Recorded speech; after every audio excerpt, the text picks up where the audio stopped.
کیا رزق حلال کی تلاش و جستجو اللہ کی راہ میں جد و جہد کے مترادف ہے یا صرف جہاد فی سبیل اللہ ہی مقصود ہے؟ قرآن و سنت کی روشنی میں مدلل و مفصل آراء سے مستفیض فرما کر عند اللہ ماجور و مشکور ہوں۔ میں نے تو آپ سے پہلے ہی عرض کر دیا تھا کہ یہ جو جہاد زندگانی ہے یہ جائز ہے، اور ایک مسلمان اس کو کرتا ہے شریعت کے مطابق تو یہ عبادت ہے۔ القاسم و حبیب اللہ، جو محنت کر کے اپنے اپنے بچوں کے لیے رزق فراہم کرتا ہے وہ اللہ کا حبیب ہے، محبوب ہے، دوست ہے۔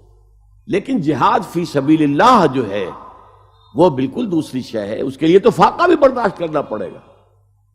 وَلَنَبْلُوَنَّكُمْ بِشَيْءٍ مِّنَ الْخَوْفِ وَالْجُوعِ وَنَقْصٍ مِّنَ الْأَمْوَالِ وَالْأَنفُسِ وَالثَّمَرَاتِ، اس کے لیے پیٹوں پر پتھر باندھنے پڑیں گے، اس کے لیے پورے پورے خاندان جو ہے بھوک سے تڑپیں گے، جیسے کہ شیب بنی ہاشم میں پورا قبیلہ جو ہے بنی ہاشم کا وہ اس قدر سختیوں سے گزرا ہے۔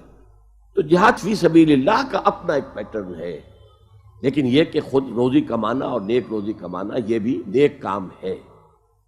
التاجر الصدوق الامین مع النبیین والصدیقین والشہداء، حضور نے فرمایا وہ تاجر جو سچا بھی ہے، بہت سچا ہے، اور امانت دار ہیں، تو اس کو رفاقت نصیب ہوگی آخرت میں انبیاء اور صدیقین اور شہداء کی۔